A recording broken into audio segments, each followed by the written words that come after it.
Hello, everyone. My name is Daniel Sanchez. I work for Wolfram Research South America in Lima, Peru. And what I work on is on the Wolfram Compiler project.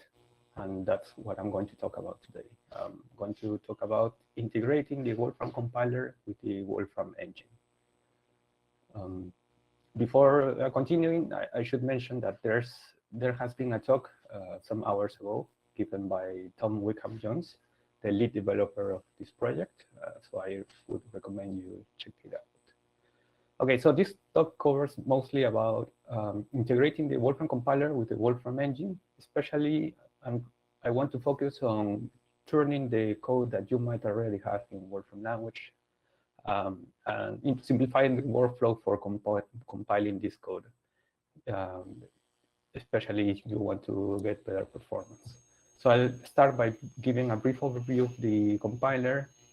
And I'm going to repeat compiling a lot, so bear with me. I'm going to show how to call Wolfram language code from compile code. Finally, I will talk about DownValues compilation. Okay, so the Wolfram compiler is a long-term project for compilation of the Wolfram language. It turns your Wolfram language code or programs into low-level machine code that your CPU can run. And it integrates the generated code efficiently with the rest of the Wolfram language. And in particular, it's really useful also for extending Wolfram language itself. So we could write more extensions to the system using the compiler itself. And here I show you graphics showing the different stages that your code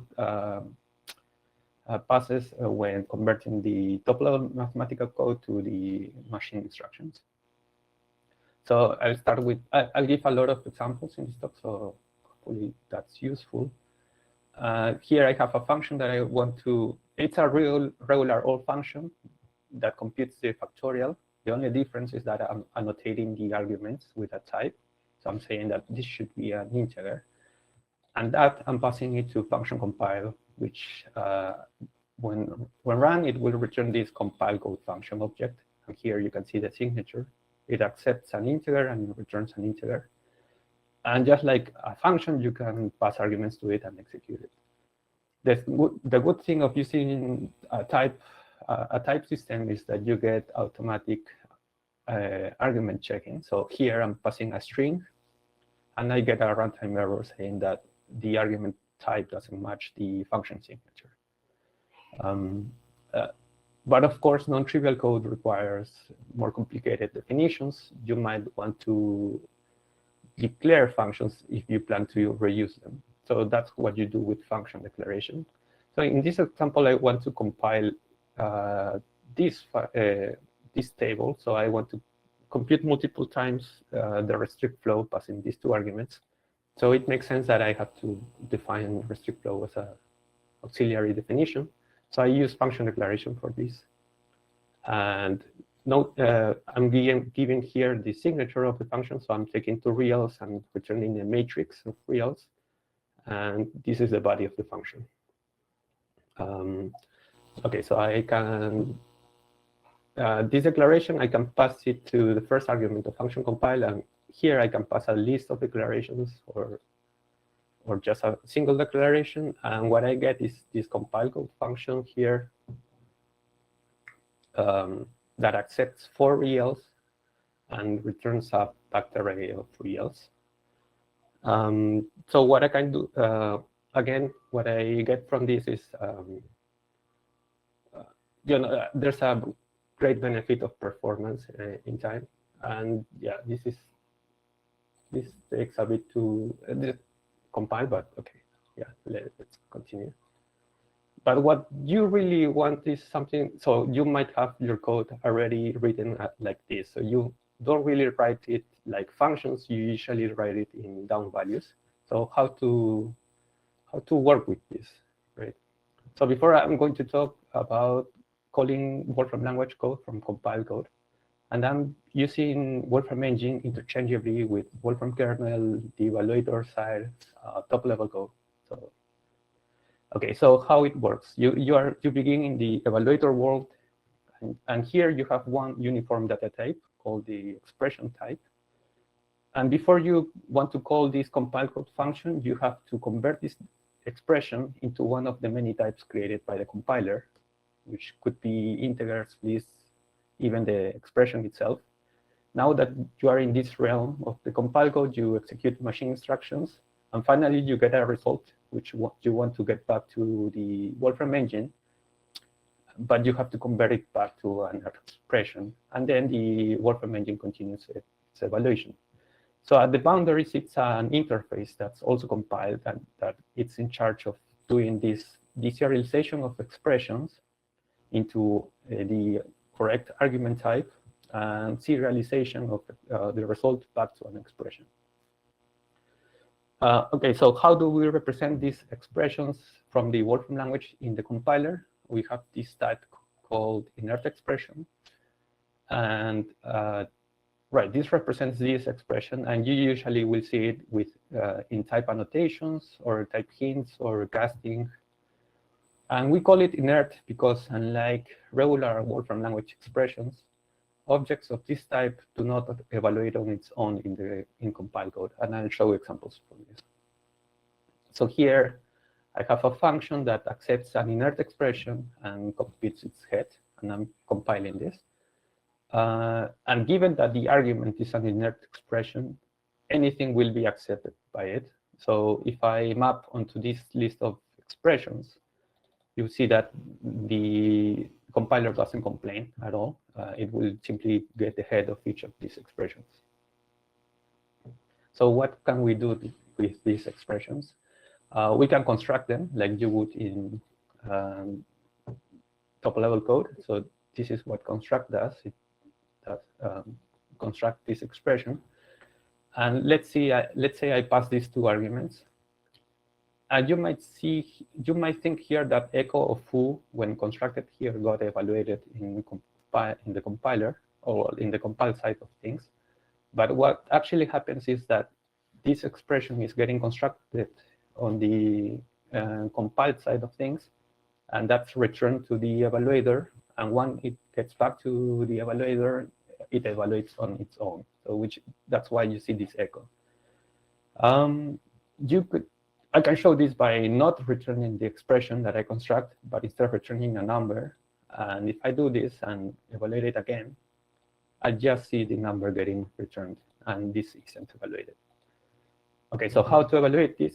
We have this inert evaluate function, which what it will do is evaluate this expression that I constructed here, and this is done in the Wolfram evaluator side of things. So if I run this, you'll see that the echo of foo was evaluated, and yeah. Let's see a more interesting example. So what if I want to call transliterate from compile code? Okay, so I use this inert expression wrapper here to make this an inert expression. If I don't do this, the compiler won't complain because it says that it can't find a definition for what transliterate is. It doesn't find it in its symbol map, and it says that, yeah, it complains. So construct only accepts inert expressions. So what I have to do is wrap it around inert expression.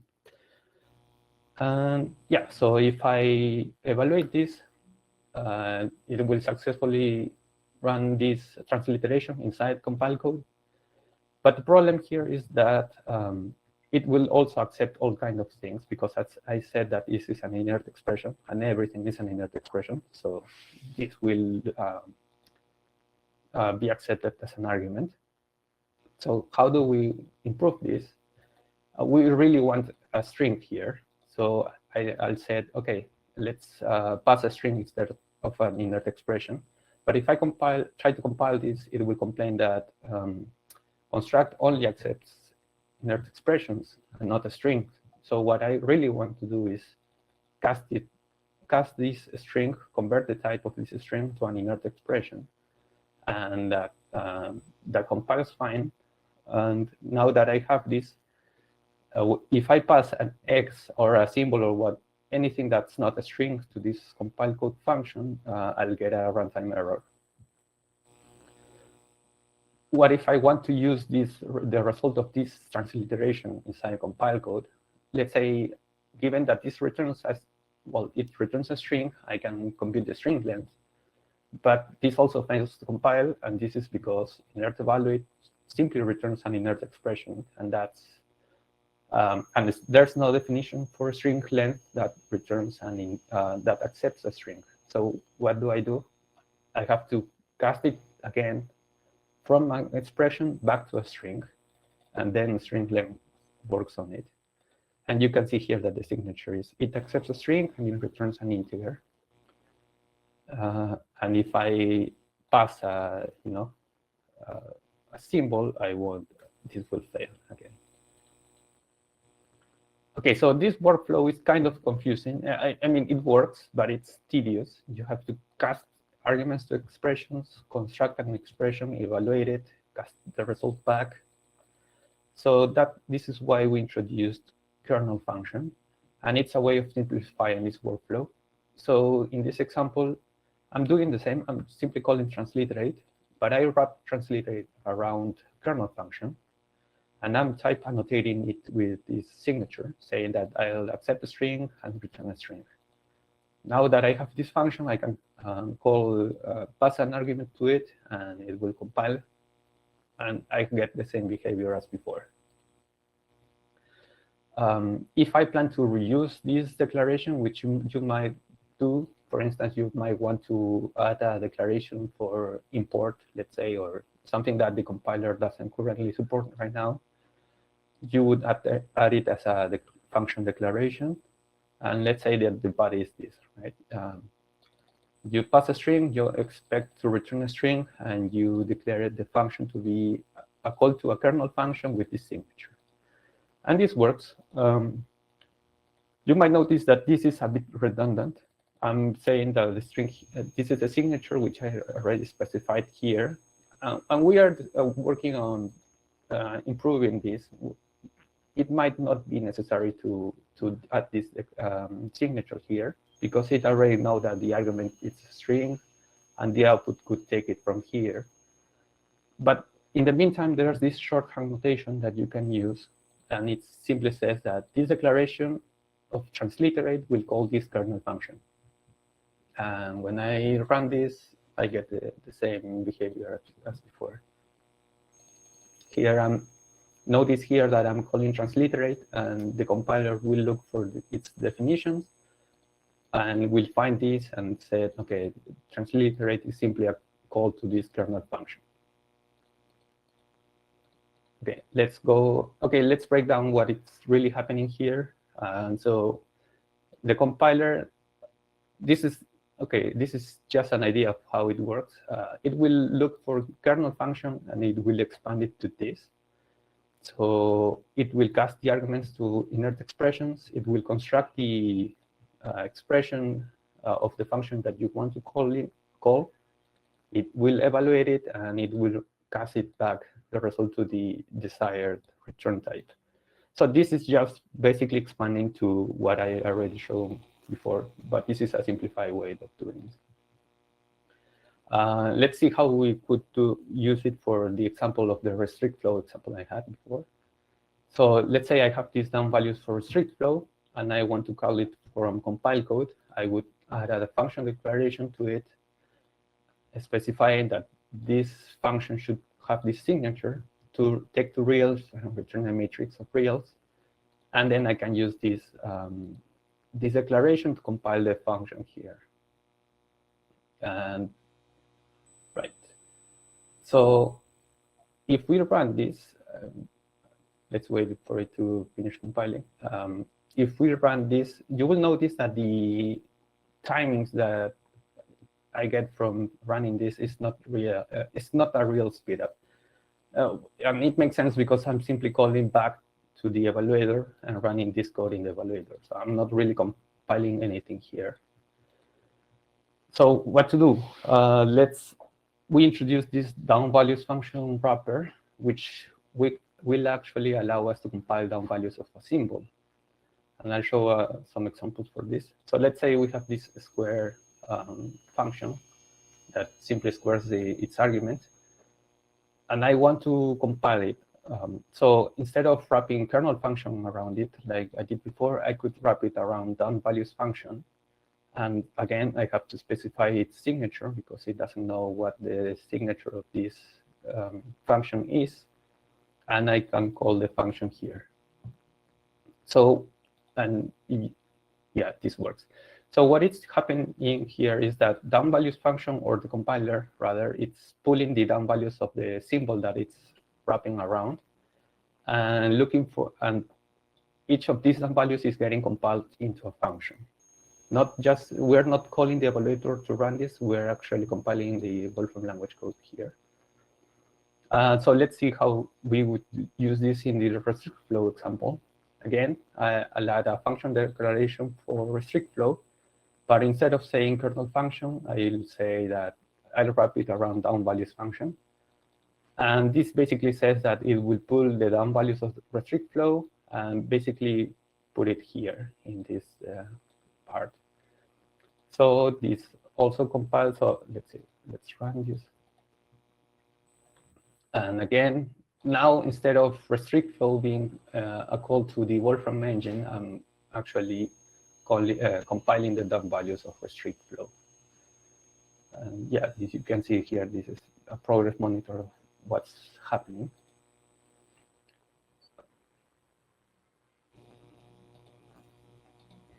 Okay, I run this and I'll talk about the speed up. So here I'm running, let's run this in top level code to see how it's doing.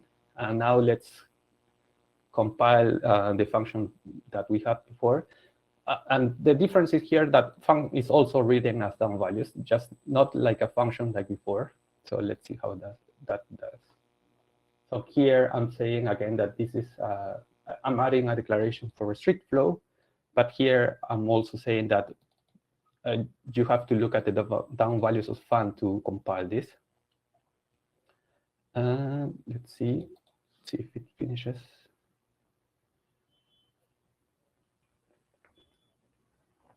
All right. So I can show you here that it's about 5 times faster. And I haven't done really anything. I haven't touched my top level code at all. I'm just adding some declarations to it. So what if the symbol has multiple DownValues? This also works. So let's say I have this. This is a simplified example, but it shows that I think it shows well what DownValues function does.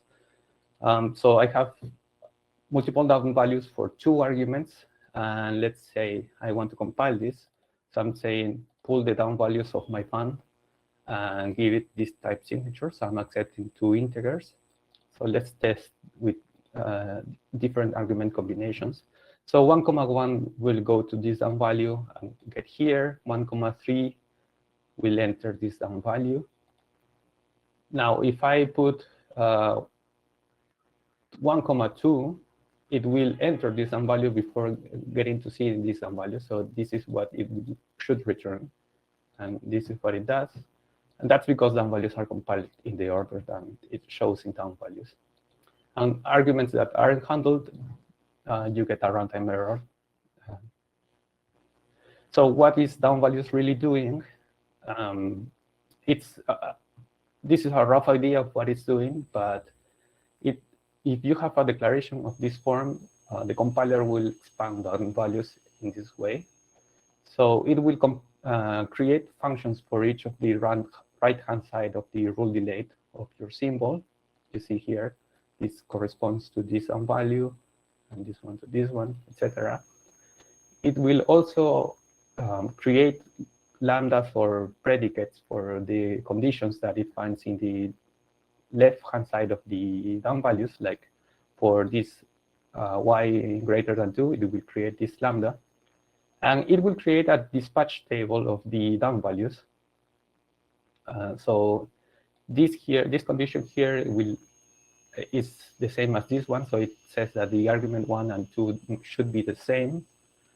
Test Q is this test here, and etc. And in this case, I added a fall through, but if there isn't, there's an exception, like I showed before. So just before finishing, this is a real-ish world example. So I took this example from the dynamic array ref page, and it's the quick selection algorithm. And here I have this quick select, which will return the case the smallest element in a list. So it's implemented like this. And if I run this code, here I'm creating an array of random integers, and I'm passing them to a dynamic array. So this is the visualization of the contents. So I'm going to call quick select and see what it returns. This is saying that give me the 500th smallest element, and it takes this amount of time. So how to speed it up? I would start by adding function declarations for each of these definitions.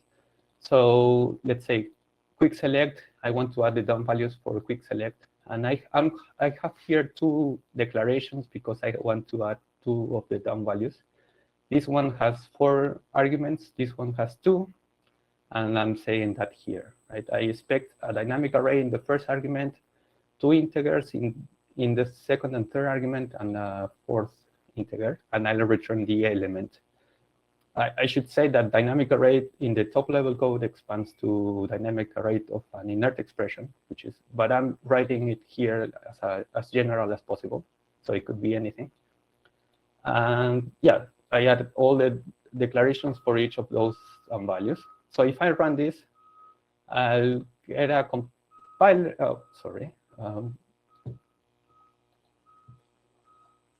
Right.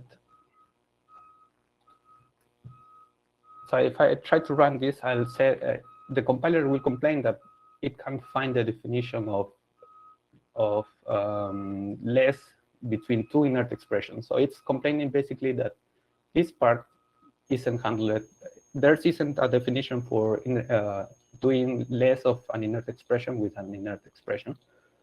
So what one can do is rewrite select partition to use this auxiliary function, is smaller. And it's smaller, I'll write it like this. So I'll use this if compiled construct, which you can look at the documentation, but we'll run the first part of the expression if it's being run in compile code.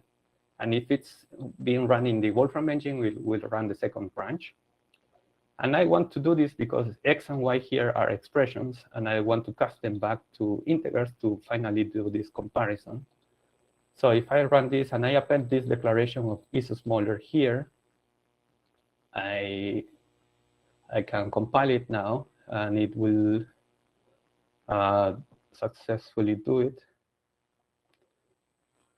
So if I now time this operation quick select compiled here, I can compare it and see that it's, I don't know, 100 times faster. So you see that this is basically the workflow I usually do when I want to compile things, because most of what I do is compile parts of the compiler. And I'll have some down values that I can almost compile, but it needs a tweak. So I might need to add an auxiliary function, and I might need to add something like this. So this is not a real thing, because I don't think I will want to cast each expression to an integer each time this function is called, but this is just an example. Yeah, I think that's it. I wanted to leave some time for questions, and if you have any questions, you can email me, or there's a dedicated mailing list for the Wolfram compiler, which you can send things to. And thanks. Can you share the notebook? Yeah, I put the link in the chat, so you can get the notebook of presentation there. Why construct is required and not head of arg? If we try to, let's see. Right, maybe I can show an example. I think it's because if we try to do that,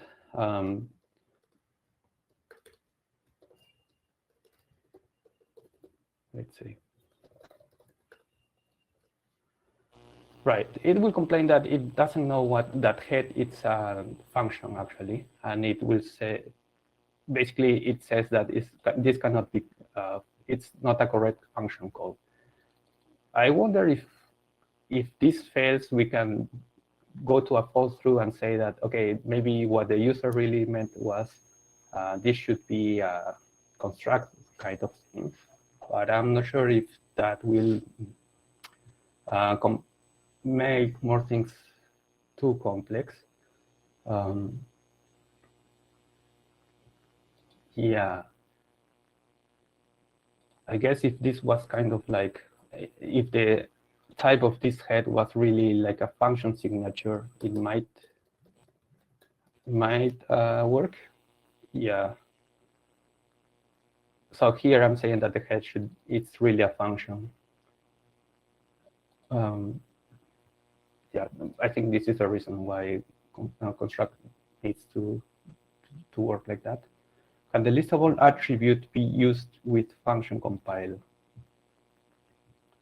So you would, I assume this means that you would like your function inside function compile to have the listable attribute. And I'm not sure, I think none of the attributes work right now. We talked about doing those, but we haven't got to it. But thanks for the question.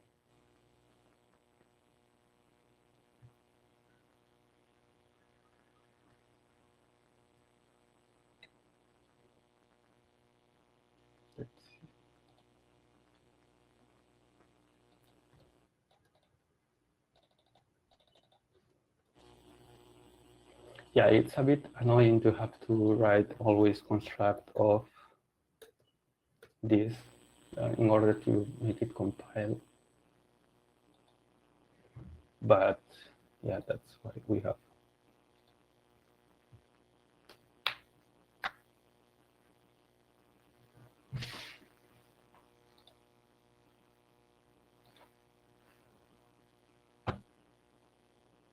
And yeah, I should say that.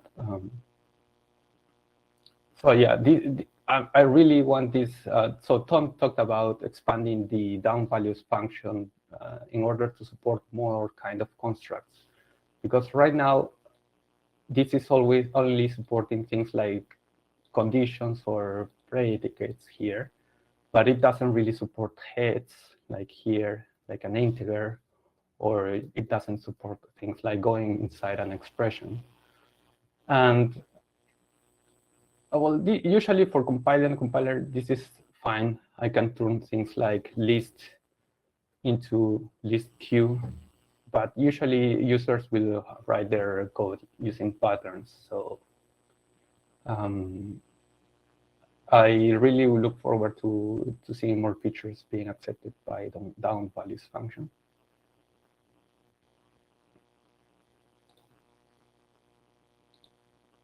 Okay. So I think there's no more questions, given that it's around 12 p.m. for me. I'll leave it there. Okay. Sure.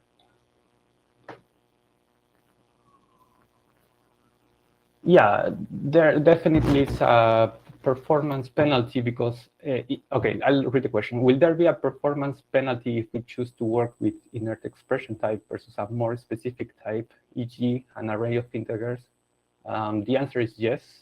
Most operations are optimized for, especially for numbers. The functions that we write are really optimized for those.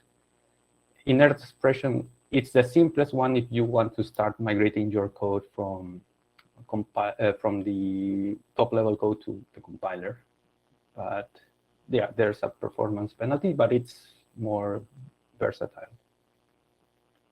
Okay, thanks for the question. I'll finish my presentation now, and yeah, thanks for coming.